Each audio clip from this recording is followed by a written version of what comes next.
तो hey guys, welcome to my channel. My name is Pankaj. तो आप लोग का स्वागत है नॉमी रेसलिंग में। इस वीडियो के अंदर डिस्कस करने वाले हैं भाई द रॉक की डब्ल्यूडब्ल्यूई रिटर्न प्लान्स को लेकर एंड क्या हमें ये एक्चुअली में देखने को मिलेगा। एंड बात करने वाले हैं बेली को लेकर, क्या वो डब्ल्यूडब्ल्यूई को लीव करते हुए दिखाई देंगी।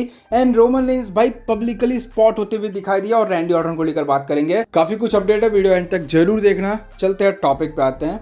So first of all discuss कर लेते हैं जो कि है भाई मर्सिडीज मोन को लेकर। And in case you don't know Mercedes मोन कौन है, तो वो है साशा बैंक्स। हाँ, वही हमारी डब्ल्यूडब्ल्यूई की पुरानी वुमेन्स डिवीजन की बेस्ट सुपरस्टार साशा बैंक्स अपना रिटर्न करते हुए दिखाई देती हैं ऑल एलीट रेसलिंग में।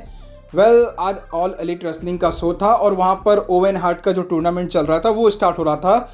तो उसमें यहाँ पर वाइल्ड कार्ड एंट्री देखने को मिलती है और जो मर्सिडीज मोन यानी कि साशा बैंक्स हैं वो रिटर्न करते हुए दिखाई देती हैं। एंड इनका एक मैच देखने को मिलता है अलेक्स विंडसर के साथ में, जिसमें वो उस टूर्नामेंट में उसको हरा कर जो कि लीड लेते हुए दिखाई देती है। तो ऐसा कुछ हमें यहाँ पर देखने को मिला। बाय द वे मर्सिडीज मोन लगभग 1 सालों से ऑल एलीट रेसलिंग से भी गायब थी। अब फाइनली जाके उनका रिटर्न देखने को मिला है, जो कि ऑल एलीट रेसलिंग के वुमेन्स डिवीजन के लिए काफ़ी बेहतर बात है, काफ़ी अच्छी बात है। बाय द वे मेरी फेवरेट सुपरस्टार थी, बट भाई साशा बैंक्स डब्ल्यूडब्ल्यूई छोड़ दी एंड डब्ल्यूडब्ल्यूई के अंदर सोल रुका आ गई, तो मेरी फेवरेट चेंज हो गई भाई, साशा बैंक से डायरेक्ट सोल रुका। बाद में बढ़ लेते हैं। वैसे नेक्स्ट वन अपडेट के बारे में बात कर लेते हैं, जो कि रैंडी ऑर्टन को लेकर। तो the Viper Randy Orton spot होते हुए दिखाई दिए हैं अपनी बेटी के साथ में। तो उनकी डॉटर जिनका ग्रेजुएशन हुआ है, जिनका नाम एलेना है, उनके साथ में एक फ़ोटो देखने को मिला है रैंडी ऑर्टन का। शायद ये उनके कॉलेज की इधर का है। तो वो कुछ यहाँ पर फोटो देखने को मिल रहा है जिसमें रैंडी ऑर्टन को आप लोग देख सकते हो। ये लेटेस्ट अपीयरेंस है, लेटेस्ट फोटो यहाँ पर रैंडी ऑर्टन की देखने को मिल रही है। और बता दूं आप लोग को, तो रसलमेनिया से हमें रैंडी ऑर्टन देखने को मिले नहीं है। तो ये कुछ फाइनली हमें एक फ़ोटो रैंडी ऑर्टन की देखने को मिली है। तो आई होप सो कि भाई जल्द ही हमें टेलीविज़न पे भी आते हुए दिखाई दे जाए। रैंडी ऑर्टन हेल्प करे भाई कोडी रोड्स की रेटिंग्स बूस्ट कराने में, क्योंकि रैंडी ऑर्टन के जाने के बाद कोडी रोड्स कुछ नहीं कर पा रहा स्मैकडाउन के अंदर। ना रेटिंग्स बढ़ रही है, ना शो में कुछ बढ़िया चल रहा है। बस वही है कि जो रोमन रेंस कैरी कर रहे हैं वही कर रहे हैं। तो रैंडी ऑर्टन को रिटर्न करने की जरूरत है भाई यहाँ पर। बाद में बढ़ लेते हैं, नेक्स्ट वन अपडेट के बारे में बात कर लेते हैं, जो कि है बेली को लेकर। हाँ, वही साशा बैंक्स की फ्रेंड बेली, इनके साथ में भी चीज़ें सही नहीं चल रही हैं। रिपोर्ट्स क्या देखने को मिली है उसके बारे में बात कर लेते हैं। तो बेली ने अपने रिसेंट के एक इंटरव्यू के अंदर बात की है कि उनका जो इंटरेस्ट है फिलहाल के टाइम पे वो रेसलिंग के बाहर का इंटरेस्ट बन रहा है।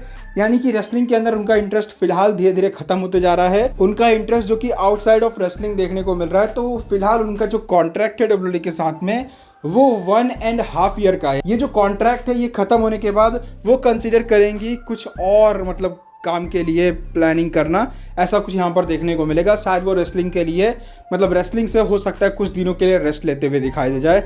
ऐसा कुछ हमें यहाँ पर बेली के साथ में देखने को मिलेगा।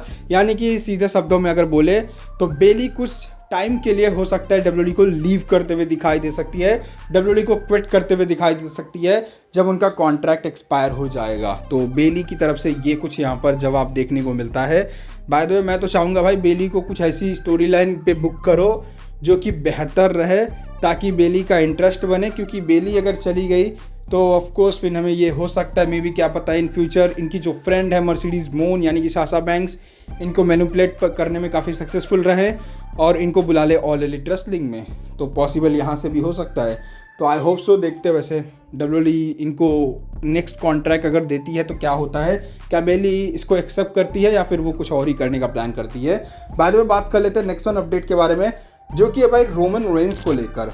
तो Roman Reigns the head of the table tribal chief publicly walk करते हुए दिखाई देते हैं। ये वीडियो टिकटॉक पे काफ़ी वायरल होते हुए दिखाई देती है, ट्विटर पे भी देखने को मिलता है, जहाँ पर रोमन रेंस स्ट्रीट पे वॉक करते हुए दिखाई दे रहे हैं अपने बॉडीगार्ड्स के साथ में। और वहाँ पर जो पूरी जनता है ना भाई, जो पूरी बंदे हैं जितने भी, वो यहाँ पर रोमन रेंस के आगे पीछे घूमते हुए दिखाई दे रहे हैं, घेरते हुए दिखाई दे रहे हैं और रोमन रेंस अपना सीधा सीधा चले जा रहे हैं। एंड लोग वहाँ पर चैंट भी कर रहे हैं OTC का, यानी कि ट्राइबल चीफ के OTC का जो मार्क है वो वहाँ पर लोग चैंट कर रहे हैं। भाई तुम फैन फॉलोइंग देख सकते हो, बंदा कहीं भी स्ट्रीट पर चले जा रहा है इसे तो फैंस घेर ले रहे हैं, OTC चिल्ला रहे हैं। भाई रोमन रेंस का ऑरा नेक्स्ट लेवल का है। इवन यहाँ पर अगर तुम आजकल मंडे नाइट रॉ में भी नोटिस कर रहे होगे, जब रोमन रेंस अपना हाथ उठाते हैं वी द वंस के लिए, तो क्राउड में एक भी ऐसा बंदा नहीं होता जो हाथ अपना नीचे किया हो।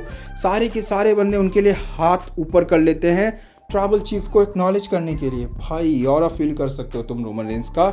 वो बिगेस्ट बॉक्स ऑफिस अट्रैक्शन ऐसे ही नहीं बोलते रोमन को।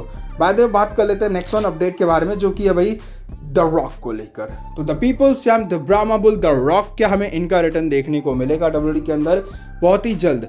बाय द वे रिसेंटली जो अपडेट आई है सेल्फ मेड PW की तरफ से, जिनका ये कंफर्म करना है कि भाई Roman Reigns versus the rock WrestleMania 43 के लिए प्लान है, लेकिन अगर ये प्लान सक्सेसफुल नहीं हो पाता है तो रोमन रेंस वर्सेस ओबा फेमी का WWE के पास बैकअप प्लान है। यानी कि WWE एक बड़ा मैच तो करवाना चाह रही है रेसलमेनिया 43 में, लेकिन वो बड़ा मैच वो करवाना चाहते हैं Roman Reigns versus the rock का स्पेशली। तो द रॉक का शेड्यूल कब तक टाइट हो सकता है और कब तक पॉसिबल है वो WWE के अंदर आते हुए दिखाई दे जाए।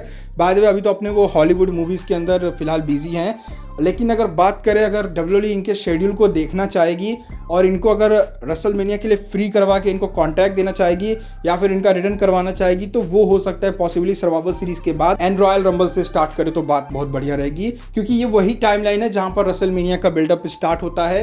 एंड WWE यहाँ पर अगर द रॉक को उनका शेड्यूल फ्री होता है एंड अगर वो रेसलिंग के लिए इंटरेस्टेड है और मैच के लिए इंटरेस्टेड है, उनको काफ़ी अच्छा खासा पैसा मिलता है और उनका शेड्यूल मिलता है, तो ऑफकोर्स वो हमें यहाँ पर अपना रिटर्न करते हुए दिखाई देंगे and the rock versus Roman possible हो सकता है। और ये चीज़ें यहाँ पर सर्वाइवर सीरीज और जो रॉयल रंबल है इसके आसपास ही क्लियर हो जाएगी, क्योंकि WWE वहाँ पे डील करने की कोशिश करेगी द रॉक से, लेकिन अगर वो डील नहीं हुआ तब जाके सारे प्लान्स वहाँ पे कैंसिल हो जाएंगे। यानी कि पॉसिबल अगर जो रिटर्न की एक्सपेक्टेड डेट हम लोग समझ लें तो रॉयल रंबल के आसपास तक हमें द रॉक का रिटर्न देखने को मिल सकता है। एंड अगर वहाँ पर डील नहीं हुई तो समझ लो फिर हमें ये जो बैकअप प्लान है वो एक्टिवेट करना पड़ेगा WWE को रोमन वर्सेस ओबा फेमी का, जो कि मैं नहीं चाहता। बाय द वे आप लोग का क्या ओपिनियन है इन सारे अपडेट्स को लेकर कमेंट सेक्शन में जरूर बता सकते हो। वीडियो अच्छी लगी तो लाइक करो, शेयर करो, सब्सक्राइब करो। मिलते हैं अगले वीडियो में, तब तक के लिए बाय एवरीवन गाइस। हर बार ये गेम करे, खून मेरा बॉयल करे, लिखनी है कहानी मुझे, बोलो ना जुबानी इन्हें ले लिया 100 फेरा, दिखता ना इनका सवेरा, वर्ड्स और रीलोड स्टार्टअप